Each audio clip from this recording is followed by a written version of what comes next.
Assalamualaikum warahmatullahi wabarakatuh. Sahabat yang baik, saya Abdul Wahid dari LDP Group, PT Lentera Duta Persada. Di kesempatan kali ini kita akan mencoba mengkaji sebuah buku dengan judul buku Atomic Habits karyanya James Clear, gitu ya. Saya jujur belum selesai membaca buku ini, tetapi akan coba sharing ada beberapa poin yang barangkali ini bisa menjadi kebaikan, bisa jadi kita implementasikan ya bagi teman-teman yang belum membaca.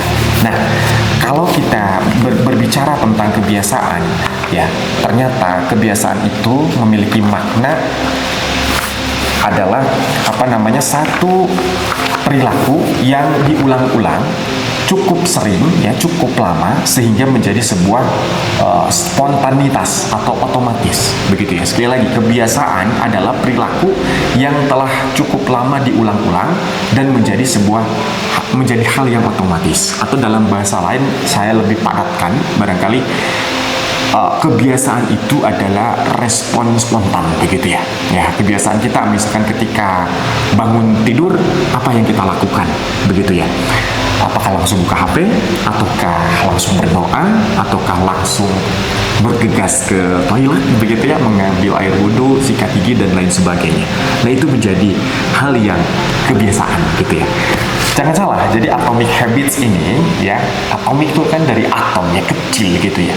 Yang namanya kebiasaan-kebiasaan kecil yang tentu ini akan memberikan dampak besar, memberikan hasil yang sangat luar biasa kalau di bukunya gitu ya. Jadi tiny change, remarkable result gitu ya. Nah, ini diterjemahkan ke dalam bahasa Indonesianya, perubahan yang kecil memberikan hasil yang luar biasa.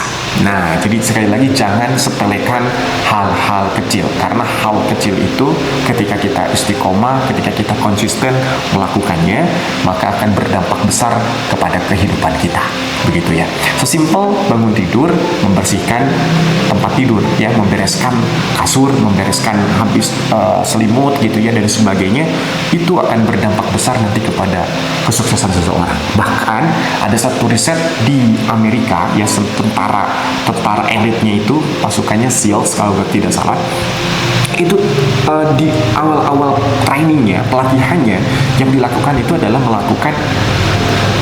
merapikan tempat tidur gitu ya. Ini dahsyat sekali. Maka sekali lagi, hal-hal kecil itu jangan disepelekan, tetapi ketika kita fokus kepada hal-hal kecil ya, membangun dari hal-hal yang kecil, yang remeh-temeh begitu ya, nanti akan berdampak besar mempengaruhi dalam kehidupan kita.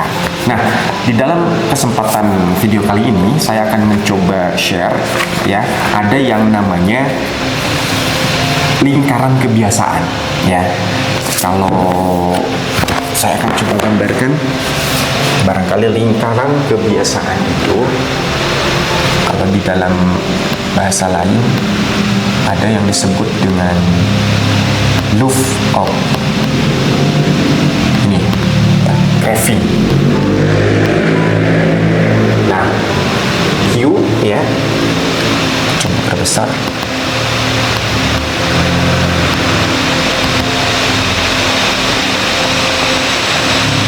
Nah, ini yang menarik teman-teman. Jadi di dalam buku ini dijelaskan ada yang disebut dengan lingkaran kebiasaan. Nah, lingkaran kebiasaan ini yang pertama bermula dari Q ya. Jadi Q ini maksudnya adalah sebentar cek ya, Q nih. Q itu maksudnya petunjuk, teman-teman. Jadi petunjuk ya.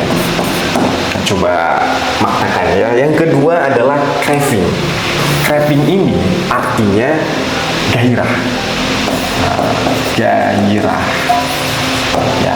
Kemudian ada response. Respon itu artinya adalah tanggapan. Ya, respon, cara kita menanggapi sesuatu. Dan yang keempat adalah reward. Ya, kalau di bahasa Indonesia kan barangkali ini maknanya, ganjaran.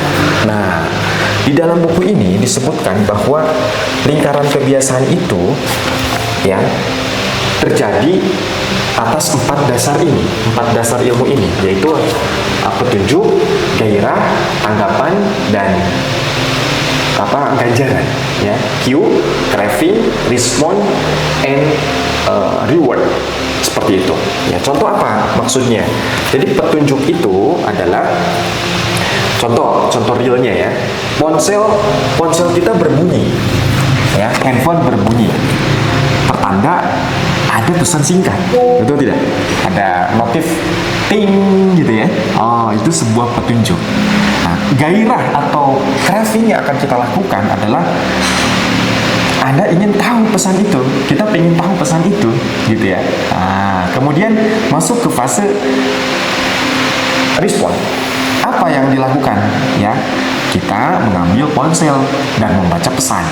Nah, setelah itu masuk ke reward. Nah, di reward kita merasa puas karena telah membaca pesan, meraih ponsel menjadi terhubung dengan bunyi ponsel. Seperti itu.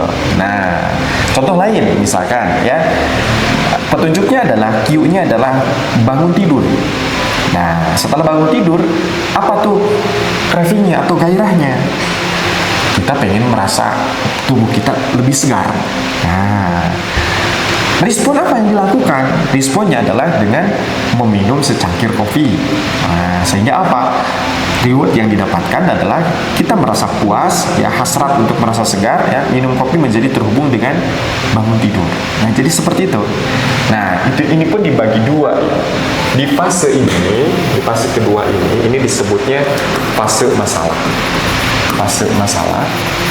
Dan yang bawahnya, respon dan reward, itu adalah fase solusi. Fase solusi. Nah, seperti itu, gitu ya. Jadi, sekali lagi, buku ini cocok untuk bisa dipelajari, ya. Karena kaidah-kaidahnya ini saya juga belum selesai, tetapi mudah-mudahan saya kemarin baca ini pas di capture ini bagus juga nih, bisa diseringkan buat teman-teman, gitu ya. Jadi sekali lagi, kebiasaan adalah perilaku yang diulang-ulang cukup sering sampai menjadi otomatis, dan tujuan dari kebiasaan itu sendiri adalah memecahkan masalah-masalah dalam hidup dengan energi dan upaya sekecil apapun. Ya, kebiasaan apapun yang diurai menjadi lingkaran umpan balik yang meliputi 4 langkah tadi, ya. Ada petunjuk, ada gairah, kemudian ada respon, dan ada ganjaran, ya. 4 kaidah perubahan perilaku adalah seperangkat aturan sederhana yang menggunakan kebiasaan-kebiasaan yang lebih baik, ya. Seperti itu sekali lagi, teman-teman. Mari kita akan coba lakukan perubahan-perubahan dari hal-hal yang kecil, hal-hal yang sederhana. Maka insya Allah ketika kita bisa merubah hal-hal yang kecil, hal-hal yang besar pun kita akan bisa merubahnya tentu ke arah yang lebih baik. Terima kasih. Mudah-mudahan video ini ada manfaatnya. Terima kasih. Assalamualaikum warahmatullahi wabarakatuh.